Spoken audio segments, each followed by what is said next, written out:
You're listening to the Pace Radio Network here at paceradio.net. The views expressed by the individuals during this broadcast are their own opinions, and they may not be the same as those of their group or other organizations they may be involved with. All medical advice during our broadcast is not a medical opinion and should be checked with your medical physician.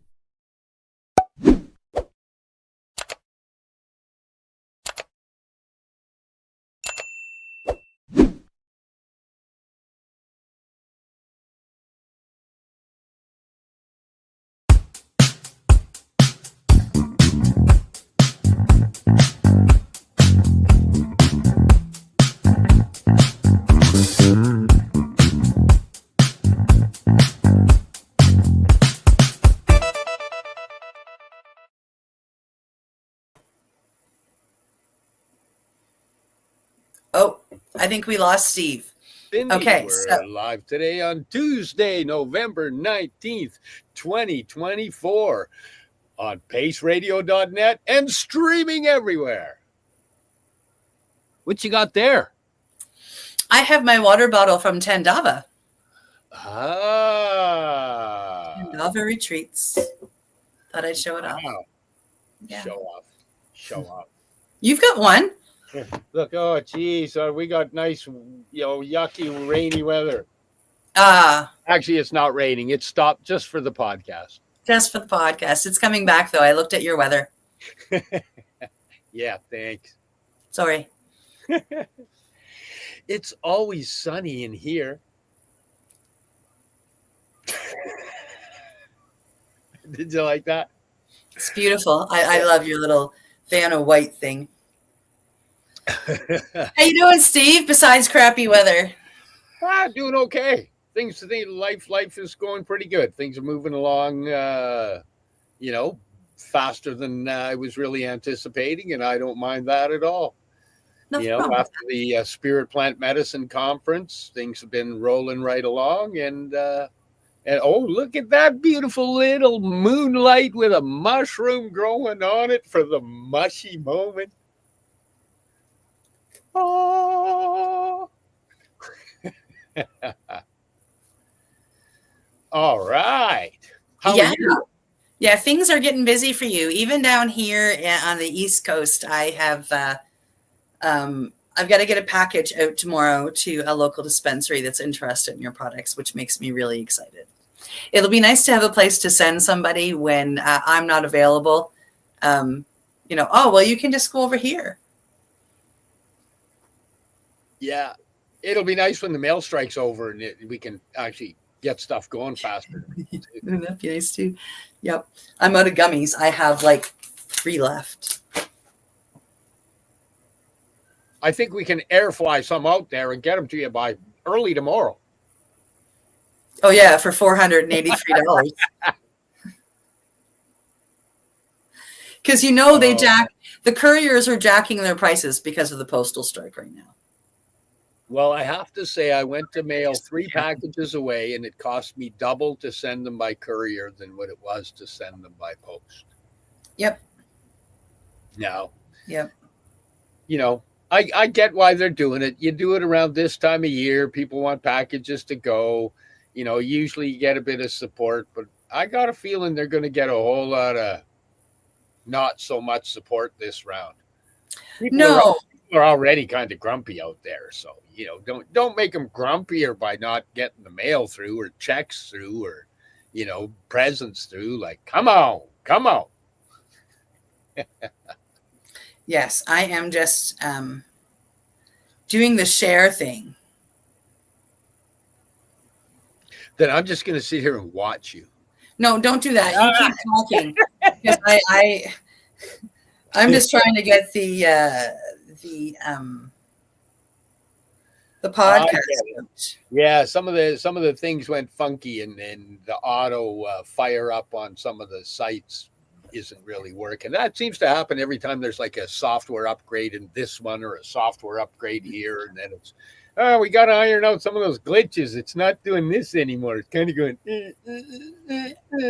So yeah, I get it shared out to our room on Mushie Moment, your macrodosing room, and to our guest's homepage, so his family and friends can watch as well. Hey, I should do that so my family and friends can watch too. And everybody watching. They should be watching anyway. They should be They at the should. Mushie moment one just watching. Hey, if any of my friends are watching, comment. It's going to be silent. I notice that we get viewers, but nobody we don't get comments. Sometimes we get comments once it gets up on Signal. Signal? No. What's that called? What's up? Well, no, it goes out on YouTube and where else? Spotify. So once it gets out on Spotify, there's Helen. Hi, Helen. There we go. Now I feel human. Now you feel Hey, you got today's guest, didn't you? I did. Today's guest, this is kind of a special one for me. As you all know, I spent 9 months doing this pretty intense course for psychedelic facilitation, specifically in the 5-MeO DMT realm. It was an intense 9 months that I spent with 15. I was, there were 16 of us all together, 15 other students and 4 instructors, and we all worked our butts off. We ended with a 2-week tour in Mexico where we all sat with either Bufo or 5-MeO 8 times in the run of 12 days. Did a lot of healing together, did a lot of work together, endured a lot of education together, and then we all graduated together at the end. It was pretty amazing. And the gentleman we have on today is one of my classmates. Can I introduce him? I'd really like that, yes. All right. Hey, everybody. I love doing that. Hey, everybody. Put your hands together and please welcome. This is awesome because people will actually clap and you can't hear it, but it's pretty cool. Please welcome, and I'm going to try and nail this one. Ready? Dr. Jacobo Villarreal. Whew. Huh? You got the thumbs up. Practice. I was pretty close. You got it all right. Thank you. Welcome to the podcast. Thank you for having me here. Hello, Cindy. Hello, Hi, Steve. Jacobo. I am honored. I am very happy to be here with you and with everyone who's watching. Welcome and thanks for joining us in this podcast. As Cindy says, she has been a very supportive in this training we have. These 9 months we've been doing the training, and we had the time to develop a very beautiful, very enriching and nutritious relationship. So I'm very glad to have her in my life, and I hope I will have her a very long time. You will. Yeah, of course. I'll second that opinion. Thank you, Steve.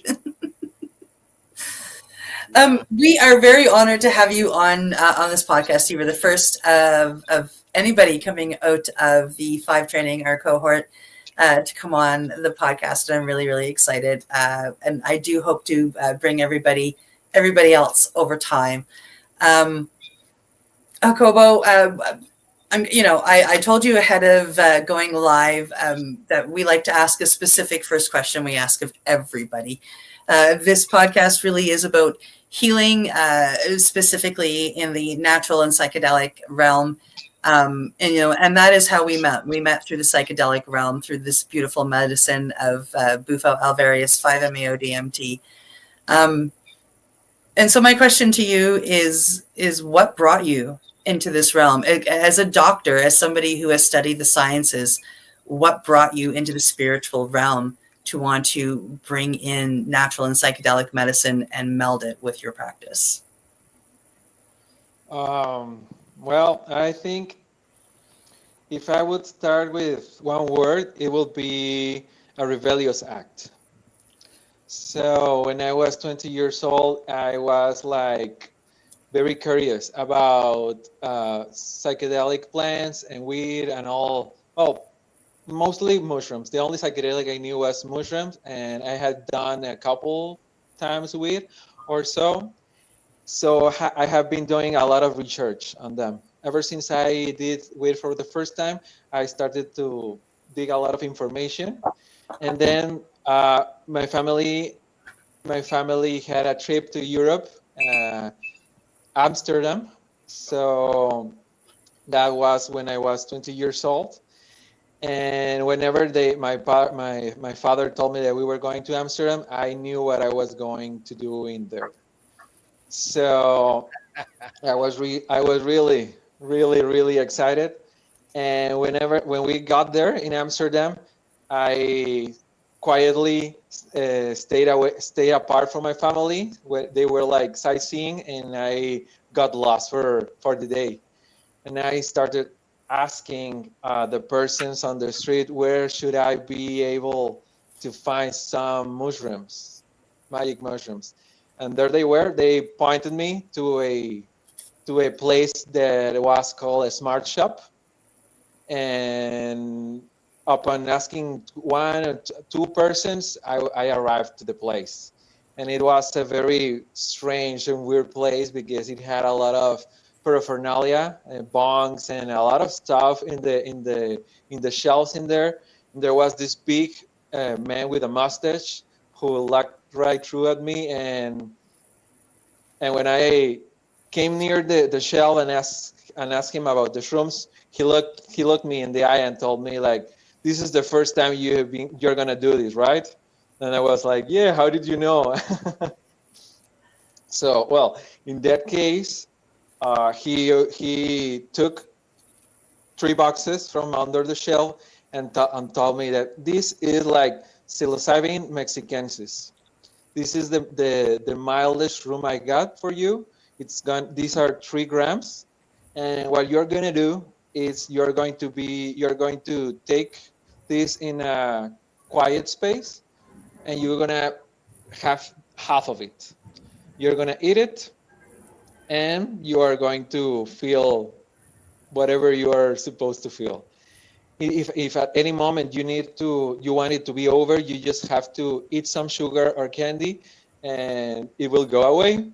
I don't know why he said it because it wasn't true. But so I bought the shrooms, and I went back to my hotel room with my family. It was already sundown, and my mom and sister were getting ready to sleep. My father was in the computer. He was looking for a plane flight to Paris.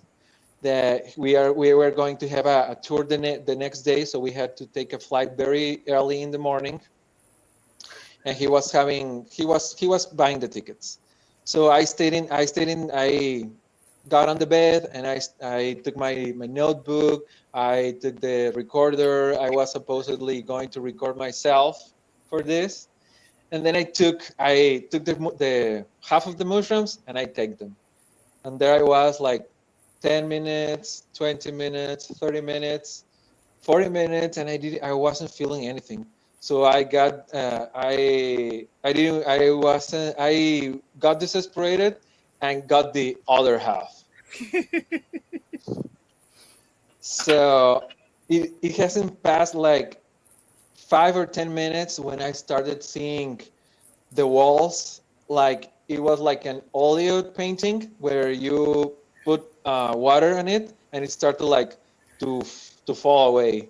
It started very very very mild, and I was like in awe of that happening. It was so amazing for me. And then I started to think a lot of things very fast, and I was in awe. I was very surprised, like white, and then milk, and then cow, and then animal. Very very fast thinking, very fast train of thought that I was having difficulties on following. And then I was having a lot of fun, and suddenly my dad interrupted me and asked me that he was having a little trouble finding the ticket to Paris to the next day. So that he was very worried we were going to lose the tour for the next day. And I was looking at his face, and he was crumbling before me. he was like melting away, and with all the might and willpower I could summon, I told him, don't worry, Father. Today was a very exhausting day. Why don't you go to sleep, and I will take care of it in a moment. And I by thinking back at how am I supposed to take care of that if I am like losing the grip of reality at this moment. So I noticed I noticed that he was like giving me like he trespassed his anxiety onto me, and then I started to feel very anxious, very anxious about the plane. And I would see the faces of my mom and sister, who were already asleep, and I was looking at them as if they were very young persons, like a baby, and then they were like very old persons, and it was coming, going and going. So I started to become a little anxious. I I standed up and was thinking about telling my mother like what I was going through, but in my mind I was like, what she's gonna do? If any, she's gonna ground me and she's gonna yell at me because of what I am doing here. So I stand up, I went to the bathroom and turned on the light, and the light of the bathroom was like the sun. It was the brightest light I ever seen. It burned my skin, and then I turned off the light, and it was like the darkest void night in the coldest dark night ever. So I just sat in the bathroom and was hoping that if any, I was going to be very grateful if I could go back, and even like I could like, how can I hope I'm gonna be able to at least wipe up my ass while coming back from this experience, if any, because I didn't want to be a burden for my father and for my family. And then it I was like doing all this in I was thinking about all of this, and it started to came down. So when I watched my watch, I it was all it had only been past like an hour or so. So I sat down at the computer, at the laptop. I bought the tickets for Paris, and then we went on the tour the next day. So that was my first approach to psychedelics, psilocybin, to be precise. Wow. Wow. That's pretty intense because you're with your friend, and the first time you've done them. Yeah, I know. I don't And know you how I gotta was able. hold your cool. Come again? You gotta hold your cool through the whole thing. Yeah, You I think gotta. that was the greatest part. I was able to hold my poker face in front of them. Wow. Wow. So then, so that was when you were 20, correct? Yeah. Yeah. So then you go through med school and you become a doctor. And did you continue to use mushrooms throughout that time? Yeah, well, since that time, I got really obsessed with psychedelics. It was, even though it was a challenging experience for me, it made a dent on my personality, and Mm. I started studying a lot, and I had after that I had a period where I didn't do any mushroom, like 5 years or so, and then I came into touch with DMT. And ever since then, I started using DMT on low doses with myself as an exploring tool. And each time I used it, it was very well illuminating for me. And as I share these moments of illumination with my friends and family, they will be very curious and ask me if they could do it as well for me. So even though I have had a lot of hellish experiences with DMT whenever I was alone, because that's the main approach I did with when I was younger. I was able to provide for a safe space, not facilitating much, but mostly like sitting for friends and family who wanted to explore the medicine as well. And as I did this, it was more like a recreational use of DMT more than a healing space for DMT. And it wasn't until the 2019 that I was having trouble getting past some point whenever I did psychedelics, whenever I did DMT, especially speaking. Now, So when you're talking DMT in this realm, are you talking 5-MeO or NN? Thank you. That's exactly what I was going to ask. Yeah, I am talking about NN-DMT. Okay. Yeah. I will say 5. And well, it was 2019 whenever I was struggling with going past through some stuff with DMT because I wanted to see more. And every time I would do DMT, I would go to these hellish places with fire and darkness and devils and demons. And I wasn't sure how I was supposed to face all this stuff, because I would fight, I would face, but always the same and the same and the same and the same. And I would read in the literature that these medicines show you a lot of stuff, and these medicines bring a lot of healing and a lot of beautiful stuff that I wasn't seeing. Even though it wasn't beautiful stuff, it was really great stuff for me. So it was like, okay, it's difficult, but I still want to do this difficult stuff. And then that's when I tried to look for help from outside help, and I met Luis, which was a 5-MeO DMT facilitator. And we spoke a few times over the phone, and then we set up a meeting, and then he gave me 5-MeO DMT for the first time. And the first seconds I did the inhaling, I regretted it deeply.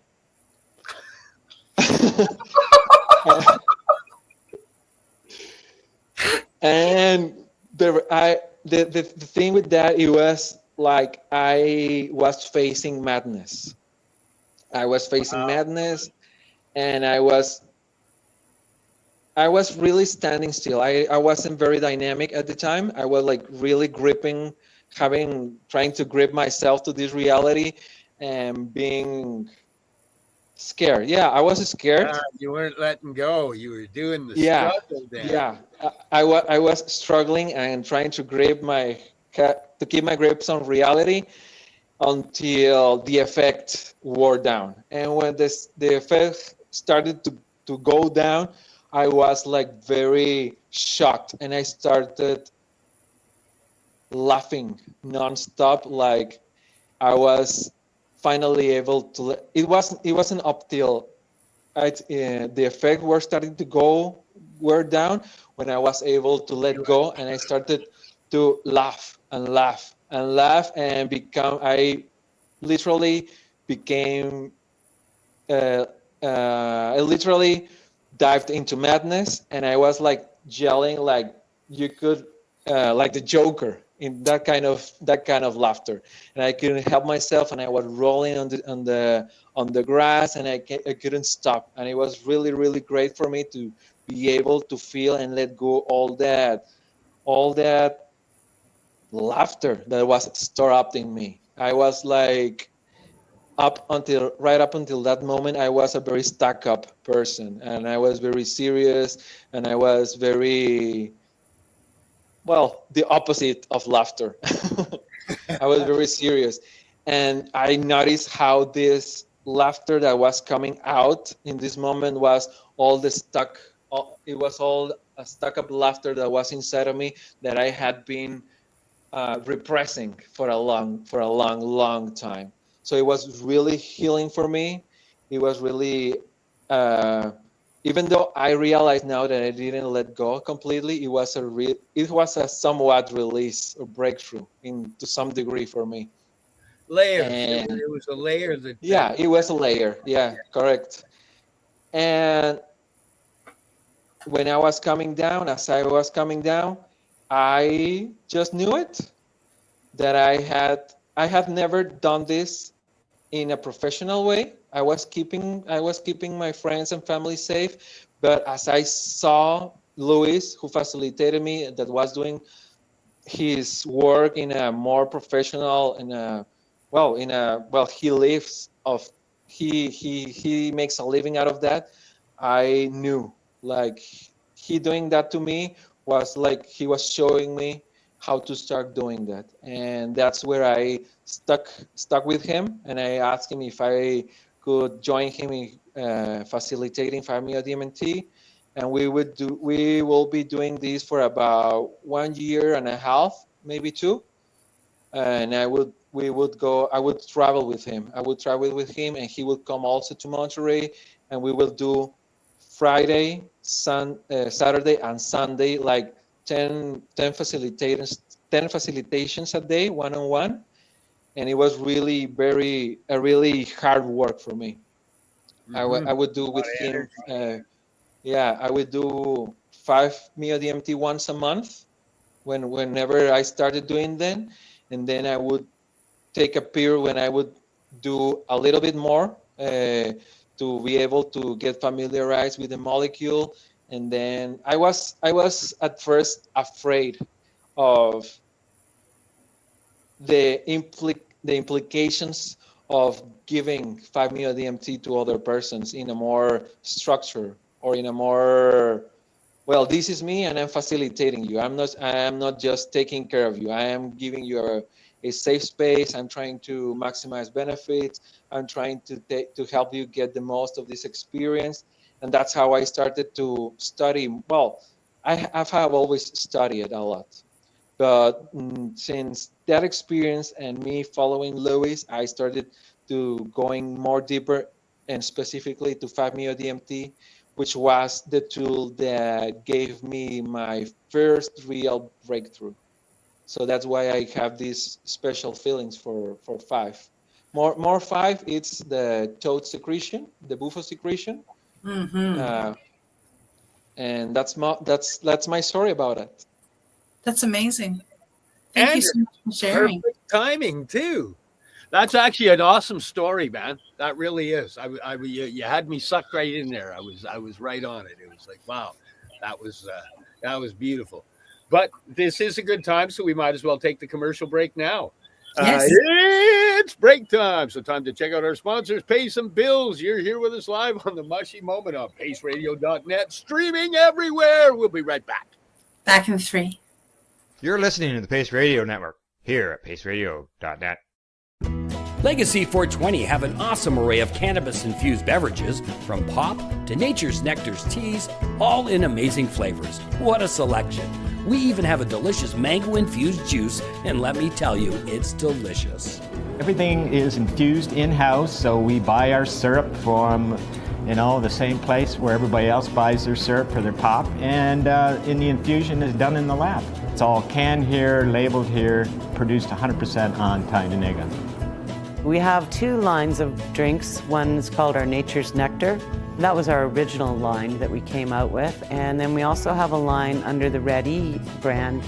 We have them in 10 milligrams, 30 milligram, and 60 milligram cans.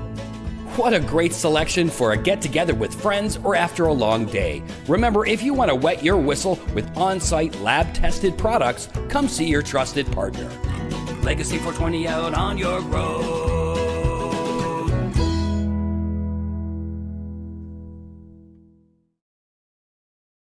Camelford Lifestyle Shop. Open Monday to Friday from 10 till 7 p.m. or by chance. Check out our flags, our t-shirts, plus our hats, and look of that supply of rolling papers, plus much more. We've got bongs and your favorite herbal vaporizers. Look at all the incense we have, as well as for those who collect knives, check out these knives in our collection.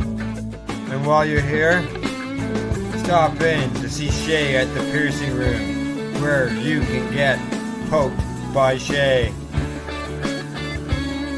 daily deals. Check them out. Campbellford Lifestyle Shop, 17 Bridge Street West, Campbellford, Ontario. Limestone City Hydroponics is Kingston, Ontario's hydroponics shop. Take your growing to the next level and create the optimal environment with a tent kit, or maximize your yield with an ebb and flow flood table kit. Either way, Limestone City Hydroponics has more sizes and options to fit your needs. Are you looking for the power of the sun that adapts to your budget? Then look no further, as they have professional grow lighting. They have indoor grow systems that are easy and cost effective, with many options to fit your living space and lifestyle. Cultivate your growing potential. We have everything you need to succeed. And if you can't make it to the store, they offer local delivery to the greater Kingston area. Remember, when you're looking for experts to help you grow, then look no further than the locally owned Limestone City Hydroponics, 105 Sunderland Drive in Kingston, Ontario. Call them at 613-548-0420. Are you looking for non-stop, continuous cannabis and psychedelic programming? If you are, then turn your browsers to 420radio.ca or paceradio.net, where you will find the 420 Pace re-rolled Saturday. Everything gets started at 8 a.m. Eastern Saturday morning. You're listening to the Pace Radio Network here at paceradio.net.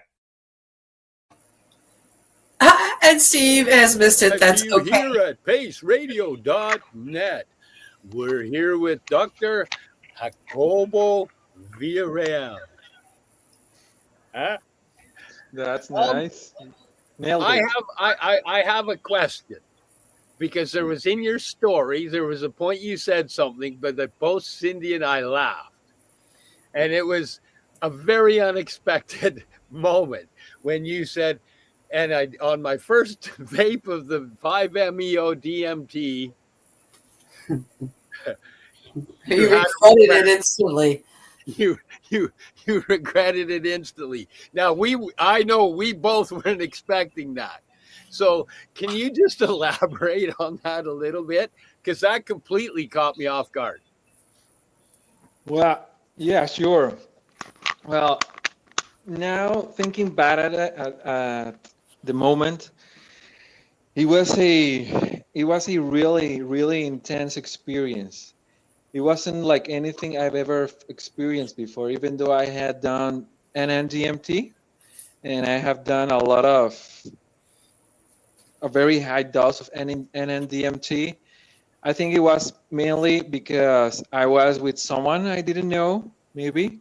And I think it also had to do with the thing that I wasn't expecting a very big difference between NN and 5-MeO DMT. So I was maybe, what's the word that I could use? I was naive in a sense of what to expect. Maybe I did lack a little bit of preparation while doing for the first time 5-MeO DMT, in order to expect, well, you shouldn't expect anything in a 5-MeO DMT session, but maybe you should have I'd invite you to have, not should have, maybe it's better if I say I'd invite you to have a little bit of rhetoric or background whenever you're doing psychedelics. So for me, it was really unexpected. It took me off guard, but right at the moment, I was the only thing the first thing I thought it was I shouldn't have done that, and the second thing I was thinking was, well, suck it up. This is what you wanted. This is what you wanted. This is what you wanted. Like, and I did suck it up. I was really, really, really tight. I was like fighting for my dear life. And whenever the effects started wearing off, I did felt a sense of achievement, because I was like able to withstand whatever I had withstood, even though I hadn't really understood what happened. But it did give me a really very big sense of achievement. And when it started going down, I was finally able to let go of all that laughter that was stored up upon me. So that boost in achievement that I felt was like the permission that myself needed to be able to unapologetically be myself and laugh at the experience I had just experienced. I don't know if that makes sense to you. Yeah, that's beautiful. 100%. That's Yeah. beautiful. Wow. 100%. Beautiful words, Jacobo. Yeah, thank you. I think it was a very great experience for me. It's Yeah. nice to be heard by all of you guys. Thank you very much for this opportunity. Now, in that first experience, you had somebody that was there with you. What were they facilitating in an aspect of ceremonial or clinical or just safe space? It was a shamanistic approach. The Louis, whose name is Ahok, whose new name is Ahok Shin. It's I would call him a neo shaman, though he doesn't call himself like that. He was raised. Well, he's not raised. He was taught in a shamanistic way by the Seris in the Comcac Nation in Hermosillo. He was dressed in a very humble way. He would be wearing some necklaces and some feathers and stones, and he would sing to me. He would sing to me very out loud and with the maracas. With maracas. Oh, yeah, so he's doing some of the Comcac chants and whatnot. Yeah, that's how he was doing that. It was a very profound way that I took as my own. Whenever I do ceremonies, I would also do the chanting with my maracas. And in one way, I think it couldn't be different for me, because that way that was shown to me was how I learned and understood how authentic, how to express my authenticity to my participants and to my participants and patients. There was one time when we were in Tandava retreat that with Cindy that brought me a lot of understanding of myself. That was right after I did the ceremony, and two of our colleagues were like very impressed in the way I did the ceremony, chanting very out loud with the maracas. And they were asking me if they were sensing that I was that there was a lot of ego in me. There was a lot of ego in me while I was facilitating, and at the moment I didn't really understood what was happening, because I was so excited and so happy that their words came very loving to me. And I was able, now that I thought, I don't think, I answered them. I told them that it was possible that there was a lot of my ego going in there, because I was feeling very happy and very excited about it. But it was also for me the only way I could show them how to behave, or not to behave, but how to be in the space ceremony. Like for me, every facilitation session, it's a party. I try to make a very loud and very strong party, and with music to everyone I facilitate, because that's how I learned to be my authentic self. So in order for me to let people be their authentic selves, I have to be authentic myself. So that's how I embrace that method that was taught to me and passed to me. I know what ceremony you're talking about, but you're talking about when we were doing the co-visibility, right? Yeah. Yeah. When I, You were, oh, I have to tell you, Steve, Jacobo was chanting to his participant, and they had a connection that was just so beautiful. And Jacobo would chant, and he would get loud, and he would get, as he said, very party-like with it.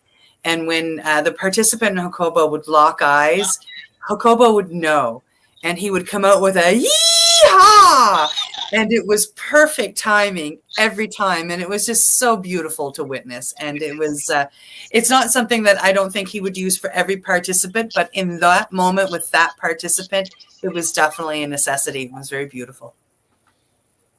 That's yeah. awesome. Wow. Wow. Yeah. What's your most magic moment you've experienced so far in your journeys? Well, I think it has to be the third time I did 5-MeO DMT, when I finally was able to let go and break through and go to that non-dual state. I was going with the intention of reaching that space, and I have been doing well, the first time that I already told you, and the second one that it was also very magical, but I also got a grip. And the third time, it was that time that I got to that non-dual space where I became everything, where I became one with everything, with the air, with the stones, with the facilitator, with Luis and all the persons that were with me. I recall there was my mother with me. I drove her with me. I wanted her to be with me. So I think that's one of the things that helped me to release definitely for the first time. And it was wonderful. It's at point, it's like maybe I don't know if, well, everyone who has breakthrough through that space can tell you that there's nothing like it, and they have no words to describe it. But it was the best feeling, and it was the thing that reassured me that I was on the right path. It's kind of weird, like when you come out and you're in that space, because there's all of a sudden there's a coherence between mind, body, and soul. The DNA seems to be at rest. There's no the central nervous system is calm, and the brain comes in quiet, and just the observer gets to just observe this interesting moment that isn't really that normal for us as humans. That's what I found when I come out of it. It's like there's a coherence between all three. Mind, body, and spirit are all in harmony, and it's like, yes, this is a beautiful moment. Yeah, it is indeed. I think that what I experienced is something everyone has the right to feel at one point in their lives. Whenever I felt that for the first time, I felt grateful for feeling that. And then after, I was like, how wasn't I able to feel this before in my life? Like, now I think it was just the perfect timing, but I was like, one of the things I've been working through in my personal stuff is around the shame and hiding the fact that I am using these medicines for work in my community, mainly because all of the demonization that's going on. Yes. And I felt a little bit of guilt that I wasn't rebellious before, or starting doing this earlier in my life.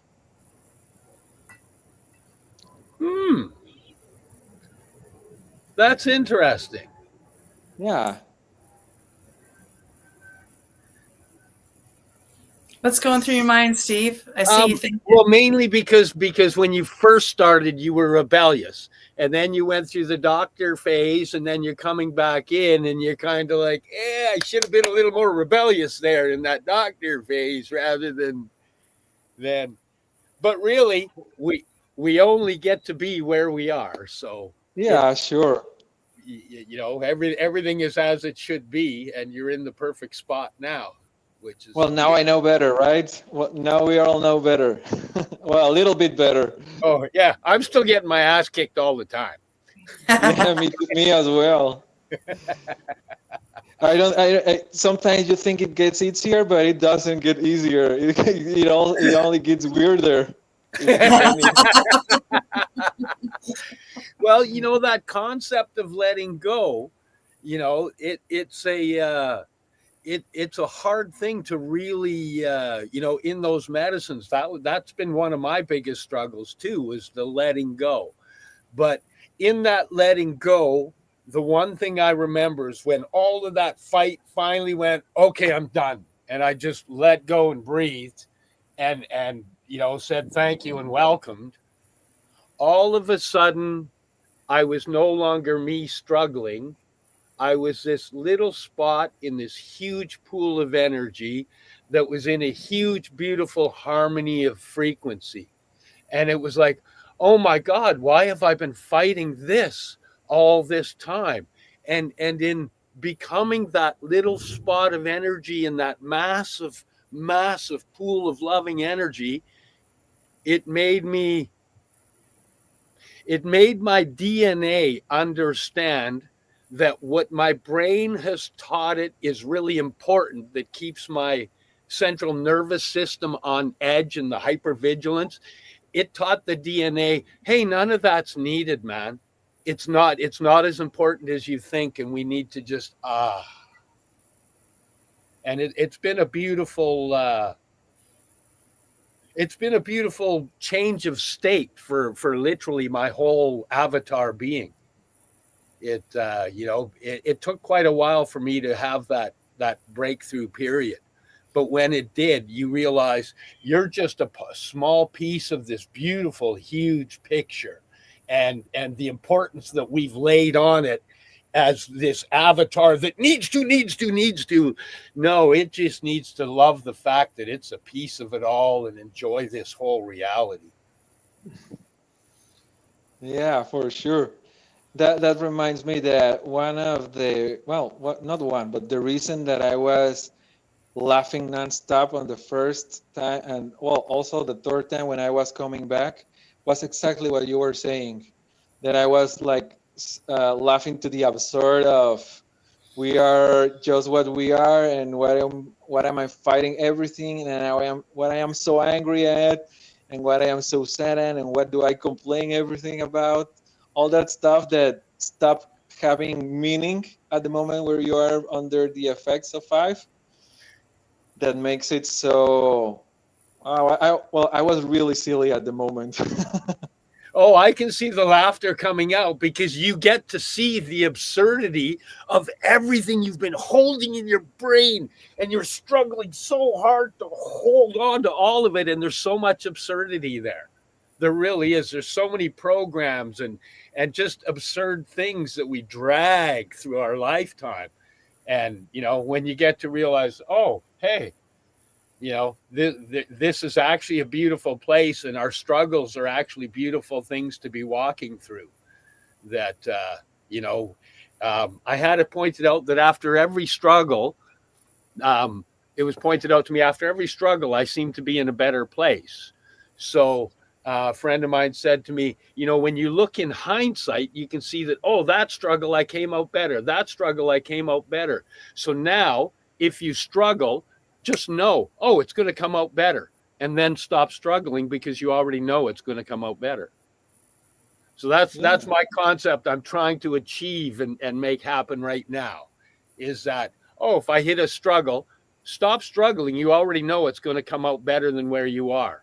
So just get to there, because you can see it in your past already. Your hindsight's 20/20. So just take that and go, oh, this isn't a struggle. It's just a period. I'm going to come out better. Beautifully seen, beautifully said. Thank you. Now it's to live it. Now it's a what? To live it.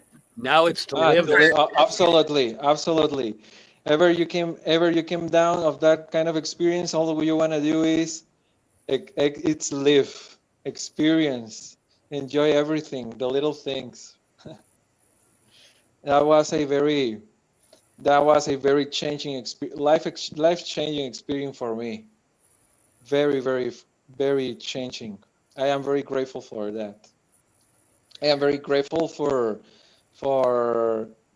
stepping into this role and finding this molecule in my life. I think it has brought me a lot of compassion, a lot of wisdom, a lot of understanding, and well, responsibility as well to be a voice And for this gratitude. I can hear it in your voice. Yeah, thank you. Yeah, I am very, very grateful for this. And I'm also very grateful to be here and to be able to share all these experiences with you and to meet you all. I am very, very, very happy for being here. Thank you for Well, I having got to me. say, this is like honestly, this has been an honor. I'm Cindy said I was going to love you, and you're absolutely awesome. I love your authenticity. I love your story and your journey. And hopefully one day, maybe we'll be down in Mexico. We can all go up to Huatla de Jimenez and go do some mushrooms at Maria Sabina's there as well. Sure. I'll be happy to join you. I'm happy to join you, and you are welcome to. I would love to have you here whenever you want to. Oh, don't say that. I'm already in love with Mexico. Yeah. I can't wait to come back again. Like a She's serious. already on her phone looking up cheap flights. Mm-hmm. I would love to have you here whenever you want to, Cindy. Just tell me, and we'll arrange everything for you to be here. Oh, that would be amazing. I love Mexico. For the short time I was there for 3 weeks, and I fell in love with that small town of Tepoztlan. What a beautiful little area. Have you ever been to Oaxaca? No, like that was my first travel outside of Canada or the US, right? Like that's it. It was my first time out, and what a trip it was for me. And your country. I mean, that little town and the bit of driving I did between Mexico City and Tepoztlan, I mean, absolutely beautiful. I don't think I met an angry Mexican person while I was there. Everybody was in a good mood. Everybody was happy. The town was pretty much, the time we were there was in a celebration of some sort for one of us, for a saint or Independence Day or the new female president being sworn in. We were there for 2 saints' birthdays, but everybody was so kind and so friendly. And you're walking around town and everybody's like, in the morning, you're just walking around, Buenos dias. And they're like, because obviously I'm a tourist, right? And so everybody's just so sweet and so kind and so caring and so helpful. And they try so hard. And if they don't speak English and I don't speak Spanish, we eventually would figure everything out and we'd laugh about it. And I just got to tell you, I fell in love with Mexico while I was there. I can't wait to go back. Yeah, it does sure has a very magical way of being. Very magical time. Mexico. Woo. I spent time in Oaxaca. I had a great time there. Yeah. Yeah. I hiked all the way up to that little theater area up top with the statue of Benito Juarez, and I got me smoking a joint underneath them. And I hiked out to El Tule, the big tree. I went to the famous mole place, had some nice mole there. Wonderful. It's a terrenal paradise in Oaxaca. It's really, really beautiful, wondrous, and magical. Yeah. We should go. We should get together one day and go to Oaxaca. I plan to retire myself in Oaxaca when I'm older. Nice. Yeah, it's pretty sweet there. I did a bit of tripping around there. I really quite enjoyed it. It was quiet when I was there. It was COVID, so I was able to walk around all over the place and streets weren't busy. I was walking around at night and just having a blast. It was pretty cool. Did you have any mushrooms in there? I went to Huatla de Jimenez and I went to San Jose del Pacifico and did mushrooms both places there. Yeah. We went to Maria Sabina's her museum, and then her nephew. We did mushrooms with her nephew, and we went up to her shrine and sat up in the mountains at her shrine. Yeah, it was pretty cool. Yeah, awesome. That's the best place I've ever done mushrooms in my life as well. But that will be another story. I would love to go there. And hopefully we can come down and write another story. Huh? A lot of stories. Wow. Yeah. Yeah.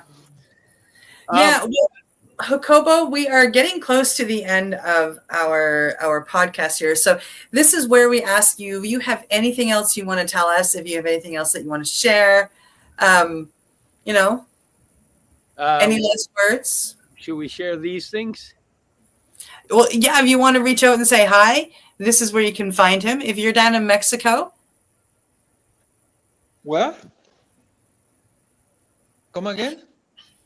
I said, if people are looking for you, this is where they can find you to say hello. Sure. Yeah. Dr. Jacobo Villarreal, Facebook. Well, I just want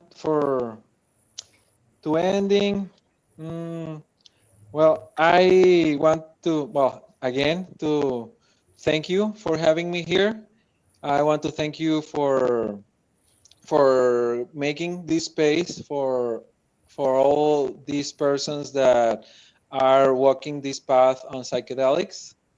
I think that it's very important for people to speak up about these topics, and it's going to be increasingly more important for everyone to be educated and well informed about psychedelics so they can integrate them in their lives as they were once used by the Asian people on the world. So I am so glad that you are doing this work.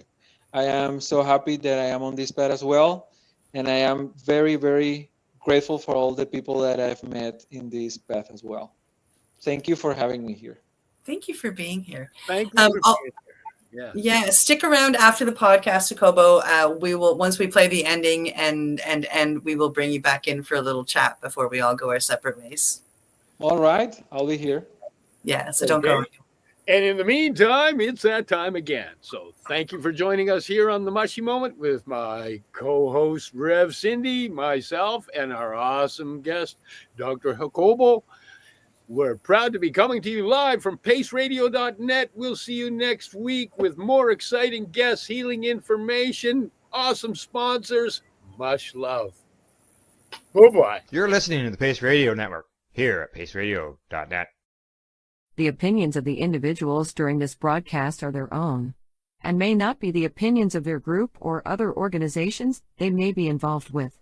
All medical advice during our broadcast is not a medical opinion and should be checked with your medical physician. When you have a pain that's reached its peak, Legacy for 20 is so unique. If organic cannabis is what you seek, here's your trusted partner 7 days a week. Suppository salves, vapes and drops, topicals, edibles, infused pop. Just when life seems like it ain't easy, at Legacy 420 enjoy a pop freezy. Lab tested products make them the GOAT. Legacy 420 out on your road.